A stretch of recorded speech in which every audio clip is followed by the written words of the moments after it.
میرا پورا کچن برباد کر دیا تھا، لیکن گھر میں کوئی بھی نہیں تھا۔ گھر کی کنڈی بھی اندر سے لگی ہوئی تھی، لیکن یہ سامان کیسے گرا سوچ سوچ کر میرا دماغ خراب ہونے لگا تھا۔ مگر کچن کی حالت اتنی خراب تھی کہ اگر میں صاف نہیں کرتی تو مزید پریشانی ہوتی، اس لیے میں دھیرے دھیرے صفائی میں لگ گئی۔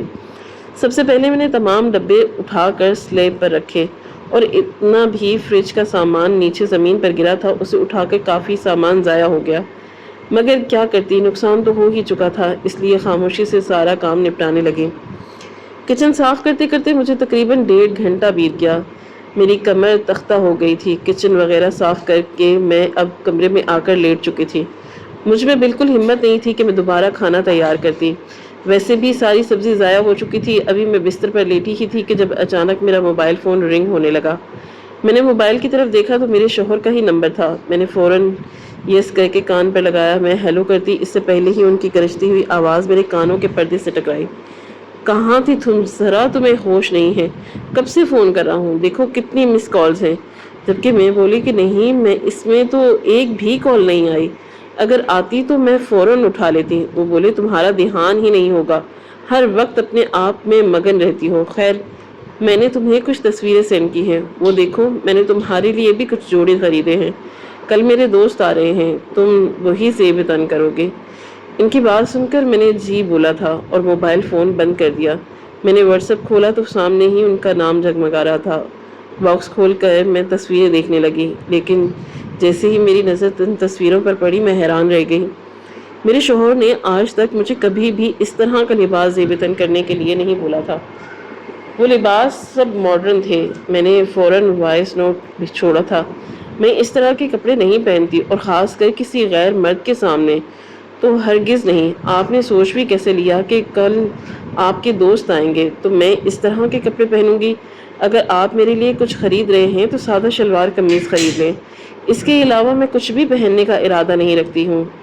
میرے پاس آلریڈی بہت سارے کپڑے موجود ہیں۔ میری بات سن کر ان کا فوراً ہی جواب موصول ہوا تھا، زیادہ بولنے کی ضرورت نہیں ہے، جو میں کہوں گا تم وہی زیب تن کرو گی۔ میں نے 2 سوٹ خرید لیے ہیں اور باقی کے بھی لے رہا ہوں، آئندہ سے تم اسی طرح کے کپڑے پہنو گی۔ میرے دوست کافی ماڈرن ہیں، ان کی بیویاں بھی ایسی ہی ہیں۔ میں نہیں چاہتا کہ تمہاری وجہ سے میری عزت میں رائی برابر بھی فرق پڑے۔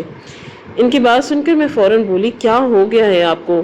میں ایسا کچھ بھی کرنے کا ارادہ نہیں رکھتی، خدا کے لیے مجھے بخش دے، میں ایسے کپڑے نہیں پہنوں گی۔ انسان کی ایک عزت ہوتی ہے اور میں اپنی عزت گنوانا نہیں چاہتی۔ یہ کہہ کر میں نے موبائل ایک طرف پٹک دیا۔ کبھی کبھی مجھے میرے شوہر کی سمجھ نہیں آتی تھی، وہ دنیا داری میں اتنے مصروف ہو گئے تھے کہ اللہ کے بنائے ہوئے اصولوں کو پیچھے چھوڑتے جا رہے تھے۔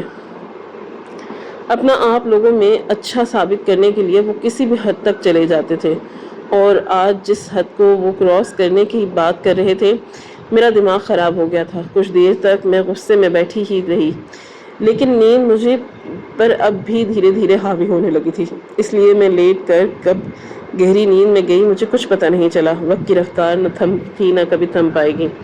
میری آنکھ میرے شوہر کے جگانے پر کھلی تھی، وہ سامنے ہی کھڑے ہوئے تھے، ہاتھ میں کافی شاپر وغیرہ بھی تھے، اور میں مندی مندی آنکھ کھول کر جاگی تو وہ مجھے دیکھ کر بولے یہ تمہارے لیے لائے ہوں، انہیں زیب تن کر کے دیکھ لو، اور کھانا بھی میں نے خرید لیا ہے۔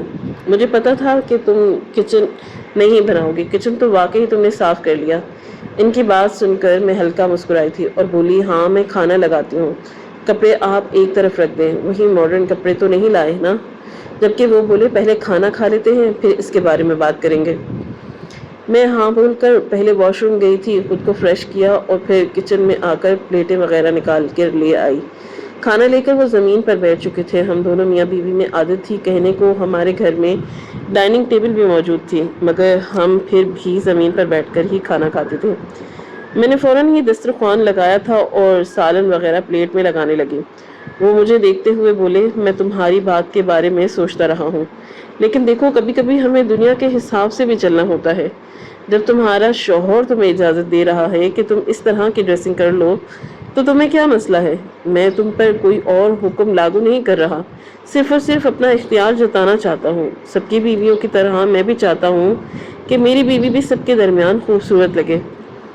ان کی بات سن کر میں فوراً بولی یہ کوئی اچھی علامت نہیں ہوتی، آپ برا نہیں ماننا، لیکن ایک ادب ہوتا ہے، میں کسی بھی مرد کے سامنے نہیں آنا چاہتی، لیکن اگر آپ چاہیں کہ میں آپ کے دوستوں سے ملوں، ان سے بات چیت کروں، ان کے آگے کھانے پیش کروں، تو میں اس سے بھی کترا نہیں رہی، لیکن معذرت کے ساتھ میں اس طرح کے کپڑے نہیں پہن سکتی۔ میرا ایک معیار ہے، میں نے کبھی اس طرح کے کپڑے نہیں پہنے۔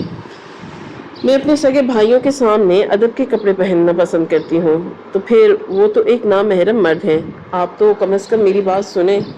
میری بات سن کر اچانک ہی وہ مجھے دیکھتے ہوئے غصے سے بولے، نامحرم کیا لگایا ہوا ہے تم نے؟ اس سے کوئی فرق نہیں پڑتا، مجھے پتا ہے میرے دوست کتنے اچھے ہیں، وہ سب نظروں کے بہت ہی بہترین مرد ہیں، تم ان کے ساتھ کمفرٹیبل رہو گی، بلکہ بہت اچھا محسوس کرو گی۔ جبکہ میں بولی، کبھی بھی کوئی عورت غیر مرد کے ساتھ کمفرٹیبل نہیں فیل کرتی، اور نہ میں ہونا چاہتی ہوں، پلیز مجھے مجبور مت کریں۔ میری بات سن کر اچانک ہی انہوں نے کھانا اڑا کر ایک طرف پھینک دیا اور اپنی جگہ سے کھڑے ہوتے ہوئے بولے، اگر تم نے میری حکم کی عدولی کرنے کی ضرورت کی تو یاد رکھنا میں تم سے سارے رشتے توڑ دوں گا۔ میری معاشرے میں ایک عزت ہے، جب ہمارا رشتہ ہو رہا تھا میری ماں نے تمہیں صاف الفاظ میں بتایا تھا کہ میرا بیٹا کافی کھلے دماغ کا مرد ہے، اسے اس طرح کی خواتین بالکل پسند نہیں جو اس کی بات کو ٹال دیں۔ اگر تمہارا شوہر تمہیں اس طرح رہنے کا بول رہا ہے تو تمہیں رہنا چاہیے، اور اگر نہیں رہ سکتی تو اپنا بندوبست کر لو۔ مجھے عورتوں کی کمی نہیں ہے، میں نے تو پہلے ہی امی سے کہا تھا کہ میں اس چھوٹے سے گھر کی لڑکی کو نہیں لانا چاہتا۔ اگر مجھے اکیلے ہی رہنا ہے تو میں ایسی لڑکی کو کیوں لاؤں جو صرف اور صرف گھر ہی سنبھال سکتی ہو۔ شروعات میں نے تمہیں کتنا کہا تھا کہ تم نوکری کر لو، لیکن نہیں، تمہیں تو صرف اور صرف حرام کی روٹی توڑنی تھی۔ اگر وہ توڑ رہی تھی تو کم از کم میرا ساتھ تو دو۔ ان کی بات سن کر میں پتھر کا مجسمہ بن گئی، مجھے سمجھ نہیں آ رہا تھا کہ کس بات پر رد عمل ظاہر کروں، کھانا ایک طرف پھینک دینے پر یا ان کے جملوں پر۔ فی الحال میں نے خاموشی سے کھانا سمیٹنا شروع کر دیا اور وہ کمرے سے باہر چلے گئے۔ میری آنکھوں میں آنسو آ چکے تھے، مجھے آج اپنی پسند پر بے حد پچھتاوا ہو رہا تھا۔ جس وقت میرا رشتہ آیا تھا میرے بھائی نے مجھے سمجھایا تھا کہ مجھے یہ فیملی سمجھ نہیں آ رہی، میں امی کو منع کر رہا ہوں، لیکن انہوں نے کہا کہ تم ان کی طرف مائل ہو، مگر دیکھ لو آگے پچھتاؤ ہوگا۔ اور اس وقت میں نے صرف یہ بول کر خاموشی ہو گئی تھی کہ آپ نے تو اپنی پسند کی شادی کر لی، کم از کم مجھے تو کرنے دے، پڑھا لکھا انسان اتنی آسانی سے نہیں ملتا، مجھے میری زندگی مرضی سے گزارنے دیں۔ اور آج مجھے اس بات کا بے حد افسوس ہو رہا تھا کہ کاش میں کسی ایسے انسان سے شادی کرتی جس میں غیرت ہوتی، جو اپنی بیوی کو لے کر حد سے زیادہ حساس نہ ہوتا، زیادہ نہ صحیح کم از کم اپنی بیوی کو کسی مرد کے سامنے اس طرح بے لباس کرنے کا حکم نہ دیتا۔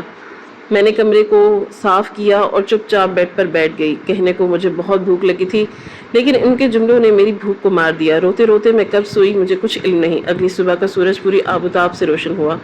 صبح سے ہی وہ کافی خوش نظر آ رہے تھے کیونکہ شام ان کے دوستوں کو آنا تھا۔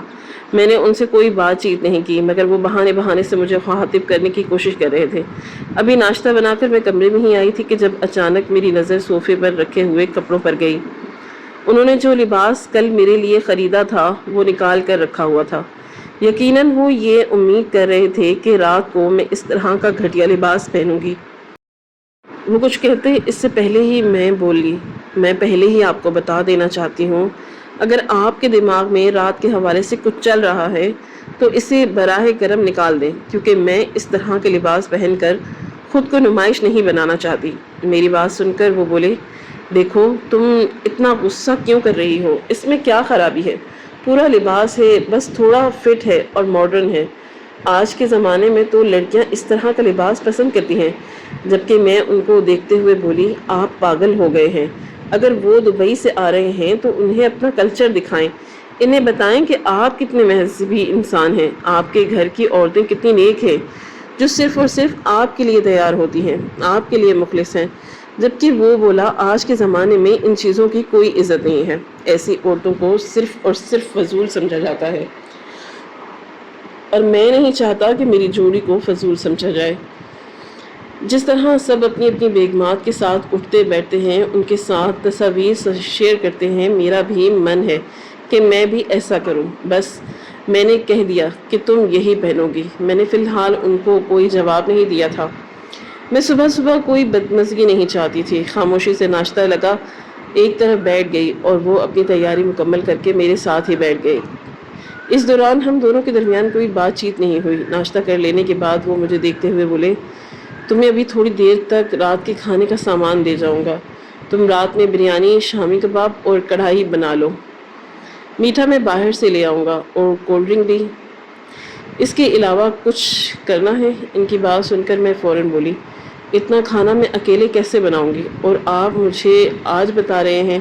جبکہ وہ فوراً بولے، میں نے تو تمہیں 2 دن پہلے ہی بتا دیا تھا، لیکن شاید تمہیں دلچسپی نہیں تھی۔ ان کی بات سن کر میں بولی، آپ کے صرف 3 دوست آ رہے ہیں، ان کی بیویاں بھی نہیں آ رہی تھی، تو آپ ایک کام کریں، انہیں کسی ہوٹل پر لے جائیں، نہ مجھے ملنا پڑے گا، اور اگر میرا ملنا اتنا ہی ضروری ہے تو میں بھی چل لوں گی، اور اوپر سے برقع پہن لوں گی، کپڑوں کی فکر ہی نہیں ہوگی۔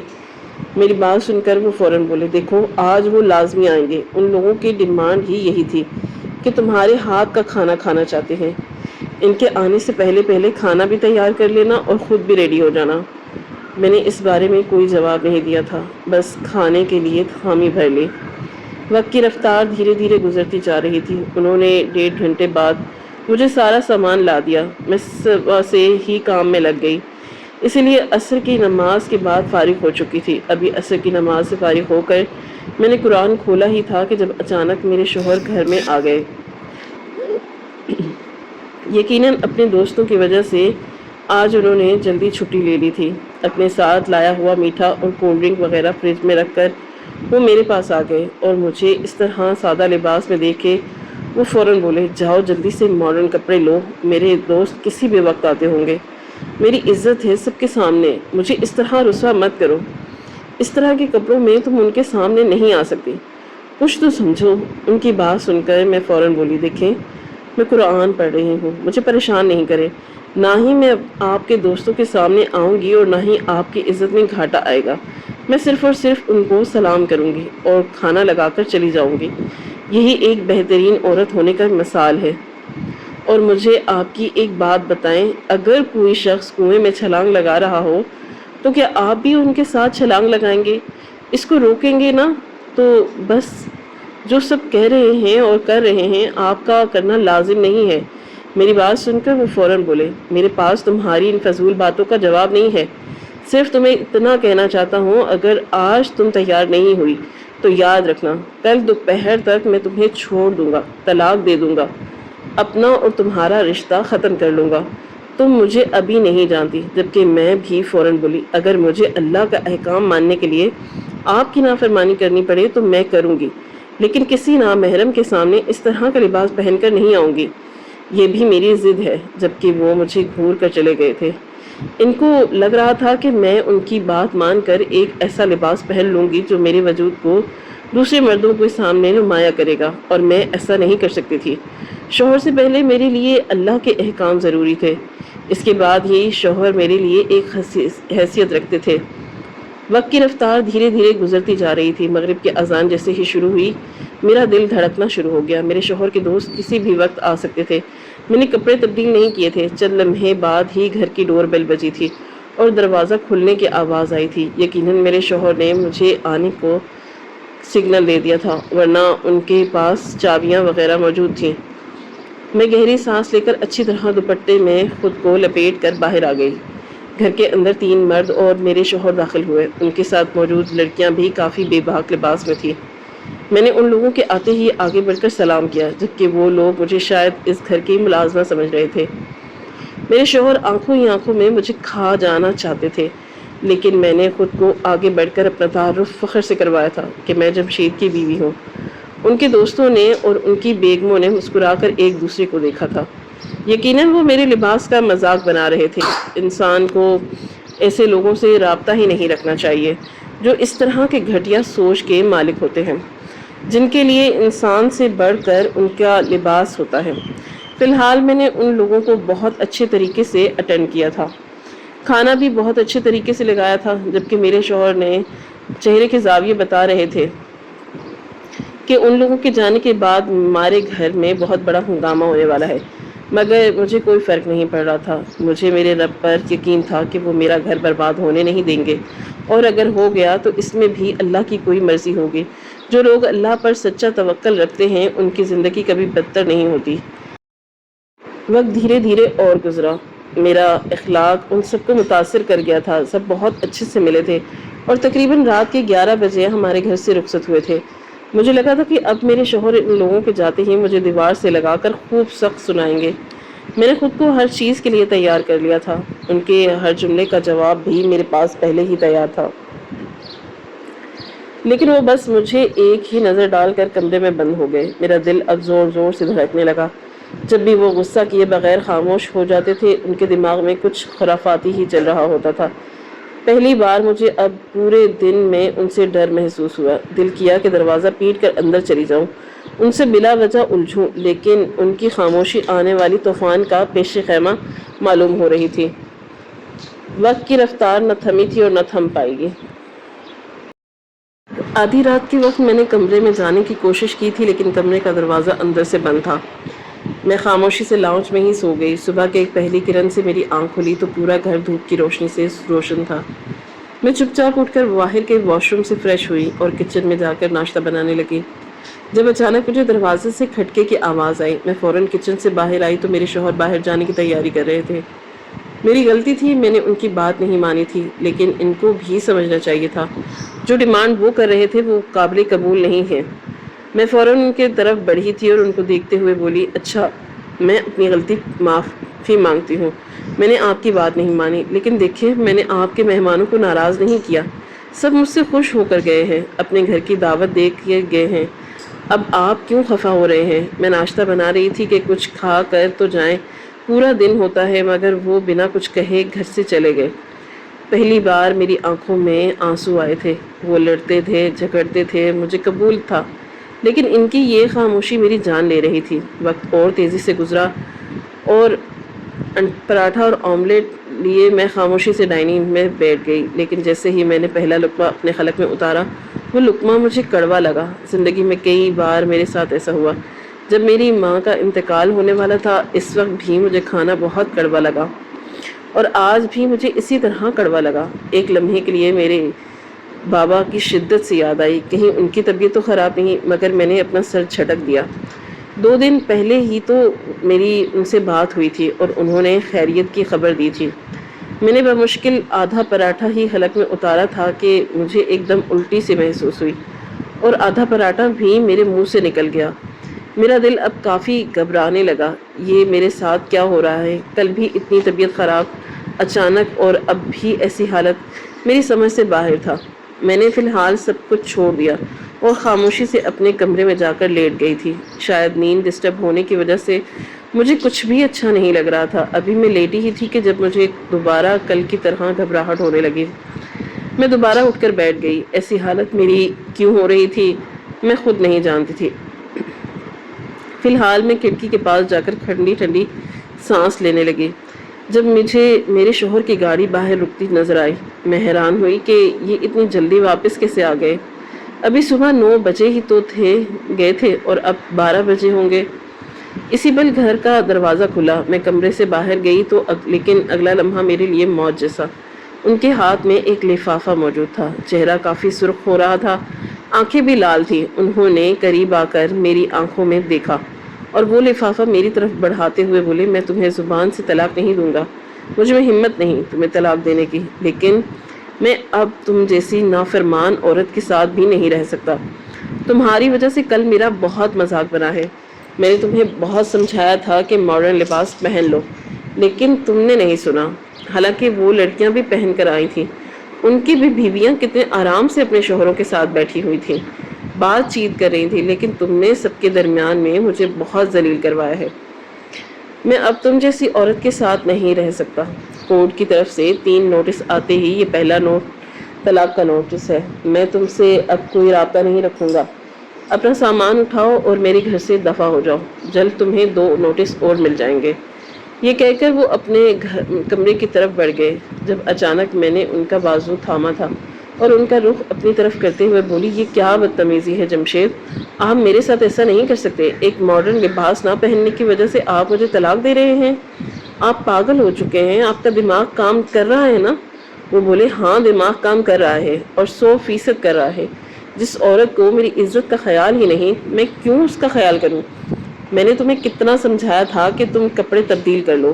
تمہیں پتا ہے جب جب تم کچن میں جا رہی تھی پیچھے سے وہ سب ہنس رہے تھے، میرا مذاق بنا رہے تھے، مجھے پینڈو کہہ رہے تھے، صرف تمہاری وجہ سے سب کے درمیان میری بہت بے عزتی ہوئی، لیکن تم نے میری عزت کو قدموں تلے رون دیا۔ اب میں ایک ایسی لڑکی سے شادی کروں گا جو میری ہر بات کو مانے گی اور ماڈرن ہوگی، تم جیسی گھریلو پینڈو عورت نہیں۔ بہتر ہوگا آدھے گھنٹے میں میرا گھر خالی کر دو، ورنہ تمہارا سامان اٹھا کر میں باہر پھینک دوں گا۔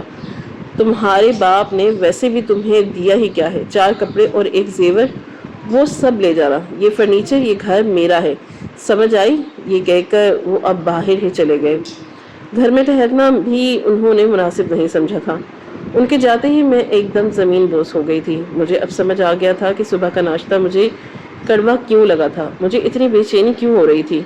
ایسا لگتا تھا کہ جسے جسم سے جان نکل گئی ہو۔ جمشید کی حرکتیں مجھے ناپسند تھی، لیکن میں ہرگز یہ نہیں چاہتی تھی کہ مجھے طلاق ہو جائے۔ میں پھوٹ پھوٹ کر رونے لگی تھی، آنکھوں سے آنسو کسی دریا کی مانند بہہ رہے تھے۔ میرے ساتھ ایسا ہو جائے گا میں نے کبھی سوچا بھی نہیں تھا۔ کافی دیر تک میں زمین پر بیٹھی روتی رہی اور پھر چپ چاپ کمرے میں آ کر کپڑے سمیٹتے لگی۔ ایک طلاق ہو چکی تھی، باقی 2 رہ گئی تھی۔ میں نے یہاں سے جانا ہی مناسب سمجھا۔ میرا دل بہت ٹوٹ گیا۔ اگر میرا دل سنبھل جاتا تو میں یہاں رہ جاتی، انہیں اپنی طرف راغب کرتی، ان سے معافی مانگ لیتی، لیکن میں ان سے اب ناراض تھی۔ انہوں نے میرے ساتھ اچھا نہیں کیا تھا۔ سامان بغیر سمیٹ کر میں باہر چلی آئی۔ ایک چابی ان کے پاس تھی، ایک چابی میرے پاس تھی۔ میں نے اپنی چابی اندر ہی چھوڑ دی اور دروازہ بند کیے بغیر میں اپنے باپ کے گھر آ گئی، اس بات سے بے خبر کہ آج میری زندگی میں جو کچھ ہو رہا ہے وہ میرے باپ کی وجہ سے ہی ہو رہا ہے۔ ایک لمبی مسافت طے کر کے میں اپنے گھر پہنچ گئی۔ رکشہ گھر کے دروازے کے پاس رکا تو مجھے ہچکیوں سے رونا آیا تھا۔ 1 سال پہلے اسی چوکھٹ سے میں رخصت ہو کر اپنے شوہر کے ساتھ روانہ ہوئی تھی اور محض 1 سال بعد ہی میں لوٹ آئی تھی۔ مجھے آج بہت تکلیف ہو رہی تھی۔ رکشے والا مجھے روتا ہوا دیکھ کر بولا، باجی کیا ہوا؟ سب ٹھیک ہے نا؟ جبکہ میں نے اب خود کو سنبھالا تھا اور پہلے پیسے وغیرہ دے کر اتر گئی۔ میں نے ابھی دروازے کو کھٹکھٹایا ہی تھا کہ جب اندر سے مجھے ابو اور بھائی کے چیخنے کی آواز آئی تھی۔ میرا دم نکلنے کے قریب آ گیا۔ میں نے دوبارہ دروازہ کھٹکھٹایا تو دروازہ خود کھل گیا۔ شاید صرف ہلکی کنڈی لگائی گئی تھی۔ میں دروازہ وار اندر بھاگی تھی۔ اندر گئی تو لاؤنج میں میرا بھائی میرے باپ کو لاٹھی سے بری طرح پیٹ رہا تھا۔ میرے ہاتھ سے بے اختیار منہ پر گئے اور میں حیران ہو گئی کہ اپنے باپ اور بھائی کو دیکھ کر، وہ یہ میرا بھائی تھا جو بابا کے سامنے کبھی سر اٹھانے کی ہمت نہیں کرتا تھا اور آج انہیں لاٹھی سے پیٹ رہا تھا۔ میں تڑپ کر چیخی تھی، یہ کیا ہو رہا ہے؟ آپ پاگل ہو چکے ہیں؟ بابا کو چھوڑیں، دماغ چل گیا ہے آپ کا؟ قریب جا کر میں نے فوراً ان کو علیحدہ کیا تھا، جبکہ وہ مجھے بولے، تم ہٹ جاؤ ہمارے درمیان سے، آج اس بڈھے کو میں نہیں چھوڑوں گا۔ نہیں، اس نے جو کیا ہے وہ قابل رحم نہیں ہے۔ میں ابھی پولیس کو بلاؤں گا اور اس کو ہمیشہ ہمیشہ کے لیے تھانے میں بند کرواؤں گا۔ یہ پھانسی پر چڑھے گا، اس کی ہمت کیسے ہوئی یہ کرنے کی؟ جبکہ میں نے بے اختیار ان کے سینے پر ہاتھ رکھ کر انہیں دور دھکیلا اور ان کے چہرے پر ایک زوردار تھپڑ مارا، جس کے تاب نہ لاتے ہوئے وہ بے اختیار 2 قدم پیچھے ہوئے تھے۔ میں ان کو دیکھتے ہوئے بولی، پاگل مت بنو بھائی، وہ بابا ہیں، انہوں نے جو بھی کیا ہو آپ کو بے اختیار نہیں کہ آپ ان پر ہاتھ اٹھائیں۔ آپ کو پتہ ہے آپ جہنم میں جانے کا کام کر رہے ہیں، حد کرتے ہیں آپ دماغ چل گیا ہے آپ کا کہ آپ کا وہ بولے تم نے مجھ پر ہاتھ اٹھایا؟ تم نے ایک دفعہ اپنے باپ سے نہیں پوچھا انہوں نے کیا حرکت کی ہے؟ تمہیں اگر پتہ چل گیا نا تو تم ان کی شکل دیکھنا بھی گوارا نہیں کرو گی، بلکہ ان کا ہاتھ پکڑ کر ان کو گھر سے باہر نکال دو گی۔ میں تو صرف مار رہا ہوں نا، تم ان کا قتل کر دو گی۔ میں ان کو دیکھتے ہوئے بولی، میں ایسا ہرگز نہیں کروں گی۔ مجھے معلوم ہے رب العالمین نے کیا بولا ہے، والدین کی عزت کرو، ان کی ہر غلطی کو معاف کرنا سیکھو۔ وہ بوڑھے ہیں، اگر ان سے کوئی غلطی ہو گئی ہے تو ان سے وجہ پوچھیں، آخر انہوں نے ایسا کیوں کیا، اور اگر ان کے پاس کوئی وجہ نہ ہو تب انہیں معاف کرنا سیکھیں۔ اولاد ماں باپ پر ہاتھ نہیں اٹھا سکتی، اور جو اٹھاتی ہے وہ جہنم میں جاتی ہے۔ کیا آپ کو نہیں معلوم انہوں نے ہی آپ کو پیدا کیا ہے؟ اگر یہ نہ ہوتے تو آپ اپنے بڑے نہ ہو پاتے۔ وہ بولے سچ جب پتہ نہ ہو نا تو انسان کو اتنی بڑی بڑی باتیں نہیں کرنی چاہیے. پوچھے اپنے اس ظالم باپ سے اس نے ہمارے ساتھ کیا حرکت کی ہے. پوچھو کھڑی کیوں ہو. ان کی بلند آواز سن کر لمحے بھر کے لیے میرا دل کپ کپ آیا تھا. آخر بابا نے ایسا کیا تھا جو بھائی اتنا غصے میں تھے. میں بابا کے پاس زمین پر گھٹنوں کے بل بیٹھ گئی اور ان کا ہاتھ تھام کر بولی کیا ہوا ہے بابا آپ ٹھیک ہیں. جب اچانک انہوں نے مجھے اپنے سینے سے لگا لیا. میں نے بھی ان کے گرد ہاتھ لپیٹ لیا. اپنے باپ کے سینے سے لگ کے نہ جانے کیوں مجھے اس بار سکون نہیں ملا ورنہ ہمیشہ ان کے سینے سے لگ کر مجھے سکون ملتا تھا. اندر تک ٹھنڈک محسوس ہوتی تھی لیکن آج پہلی بار مجھے وحشت سی ہوتی تھی. میں بے اختیار ان سے پیچھے ہوئی اور ان کو دیکھتے ہوئے بولی بھائی آپ کو کیوں مار رہے تھے. میں یہاں پر ہوا کیا ہے اور بھابھی کہاں ہیں بچے کہاں ہیں سب کیا چل رہا ہے. میں اپنی پریشانی مکمل طور پر بھول گئی تھی. اگر مجھے اب کچھ یاد تھا تو اپنے گھر کا مسئلہ اور اپنے باپ کی روتی ہوئی آنکھیں. وہ مجھے دیکھتے ہوئے بولے میں بہت برا انسان ہوں. اسلم بالکل ٹھیک کہہ رہا ہے. مجھ جیسے انسان کو اسی طرح لاٹھی سے مار کر ختم کر دینا چاہیے. تم اس کو مت روکو. تم مارو مجھے اتنا مارو کہ میں مر جاؤں. مجھے جینے کا کوئی حق نہیں. بابا کی بات سن کر بھائی فوراً چلائے تھے میرے سامنے مظلوم بننے کی اداکاری مت کرو. تم کیا سمجھتے ہو یہ اداکاری کر کے تم بچ جاؤ گے. میں تمہیں واقعی نہیں چھوڑوں گا. اگر چھوٹی نہیں آتی تو آج میں تمہیں مار ہی دیتا. جب میں فوراً بولی آپ اندر چلے جائیں کمرے میں آ کر آپ سے بات کروں گی. یہ کوئی فلم نہیں چل رہی یہ ہماری زندگی ہے. آپ جائیں اندر. میرے غصہ بھرا انداز دیکھ کر میرا بھائی نہ چاہتے ہوئے بھی اندر چلا گیا تھا. میں نے اب اپنے باپ کو دیکھا تھا جو نم آنکھوں سے مجھے دیکھ رہے تھے اور میرا ہاتھ تھام کر بولے میری اتنی طرفداری نہیں کرو. تمہیں نہیں پتا میں کتنا گھٹیا انسان ہوں. میری وجہ سے تم سب کی زندگی برباد ہوئی ہے. میں ہی اصل قصوروار ہوں. آج جو تمہارے ساتھ ہوا ہے یہ بھی میری وجہ سے ہی ہوا ہے. ان کی بات سن کر میں ان کو دیکھنے لگی. آخر ان کو کیسے پتا کہ مجھے ایک طلاق ہوئی ہے. وہ بولے یہ سب میری اس بے وقوفی کا نتیجہ ہے جو میں نے تمہاری ماں کی زندگی میں کیا تھا. میری ایک بے وقوفی نے تم سے تمہاری ماں چھین لی. آج تمہارا رشتہ ختم ہو گیا. میں لاچار ہو گیا. میرا بیٹا مجھ پر ہاتھ اٹھا رہا ہے. یہ سب میری وجہ سے ہوا. میں فوراً بولی آپ کو کیسے پتا کہ میری طلاق ہوئی. اس بات کا ذکر تو میں نے ابھی تک کیا بھی نہیں. بابا میری بات سن کر وہ کچھ دیر خاموش رہے اور پھر مجھے دیکھتے ہوئے بولے دراصل میں ایک پیر بابا کے پاس چلا گیا تھا. تمہاری ماں مجھے بہت سمجھاتی تھی کہ آپ ان پیر بابا کے عمل وغیرہ کے چکر میں نہ پڑیں لیکن میں سنتا ہی نہیں تھا. وہ عامل بابا مجھے بہت پیسے دیتے تھے. مجھے کبھی گڑیا کبھی انڈے کے چھلکے کبھی تیل کبھی پڑھا ہوا پانی ہار پھول کئی طرح کی چیزیں دیکھ کر حکم دیتے تھے کہ تم جاؤ اور کسی قبرستان کی قبر کے نیچے دبا کر جاؤ. یہ کام کرتے ہوئے مجھے ڈر لگتا تھا لیکن پیسوں کی اتنی ضرورت تھی میں کیا کرتا. تمہاری ماں میرے اس کام میں رکاوٹ بنی. میں نے اس بابا سے تمہاری ماں کی شکایت کر دی اور اس بابا نے میرے ہی ہاتھوں تمہاری ماں کی ہانڈی توڑوا دی. یعنی اس نے تمہاری ماں کے نام کی گڑیا دبائی اور اگلے دن میں تمہاری ماں کو ہارٹ اٹیک ہو گیا اور وہ 2 دن بعد ہی اس دنیا سے چلی گئی. میری ایک غلطی نے ہمارا ہنستا بستا گھر اجاڑ دیا. میں پھر بھی باز نہیں آیا حالانکہ مجھے پتا چل چکا تھا کہ یہ کام اس عامل بابا کا ہی ہے. اسی لیے کالا علم کرو آ کر میرا گھر اجاڑا. لیکن میں اتنا پاگل ہو چکا تھا کہ مجھے نہ کچھ نظر آیا اور نہ سمجھ. دوبارہ وہی کام کرنے لگا. لیکن تمہارے بھائی کو میری حقیقت پتا چل گئی. تمہاری بھابھی اپنی ماں کا علاج اتنی عامل پیر سے کر رہی تھی اور اس عامل بابا نے تمہاری بھابھی کو بتا دیا کہ میں نے خود اپنے ہاتھوں سے اپنی بیوی کو ختم کروایا اور اس نے تمہارے بھائی کو آ کر بتا دیا. یہی وجہ ہے کہ تمہارا بھائی مجھ پر ہاتھ اٹھا رہا تھا. آج تمہاری طلاق بھی میری وجہ سے ہوئی. میرے پاس ایک گھاک آیا تھا جو مجھ سے اپنے دشمن کا گھر تباہ کروانا چاہتا تھا. میں نے جب کام عامل بابا کے سامنے رکھا تو دونوں نے مجھے سمجھایا کہ ابھی فی الحال یہ نہیں کرتے کیونکہ اس کا الٹ تمہارے ساتھ بھی ہو سکتا ہے. مگر ایسا ممکن نہیں تھا. صرف اور صرف عنصر تھے. پیسے بہت اچھے مل رہے تھے اسی لیے میں نے ہاں کر دی.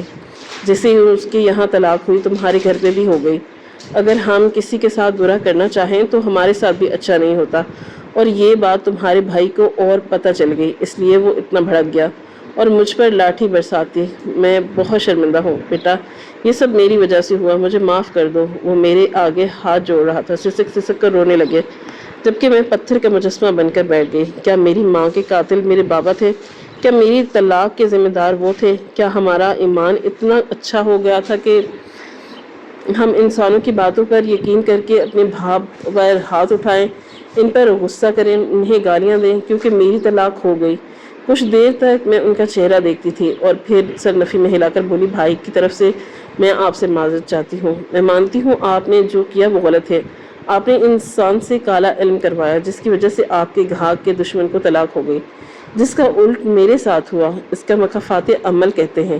لیکن امی کا مر جانا یہ کسی عامل بابا نے نہیں کروایا۔ ہاں، اس نے جو کام کیا وہ وسیلہ بن گیا، لیکن موت اور زندگی صرف اللہ کے ہاتھ میں ہے۔ مارنے والی ذات بھی وہی ہے اور بچانے والی ذات بھی وہی ہے۔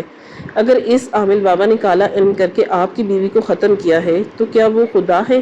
کیا اس کے پاس اتنا اختیار ہے کہ وہ انسان کو مردہ بھی کر دے گا اور پیدا بھی کر دے گا؟ میری بات سن کر کمرے سے میرے بھائی باہر آ گئے۔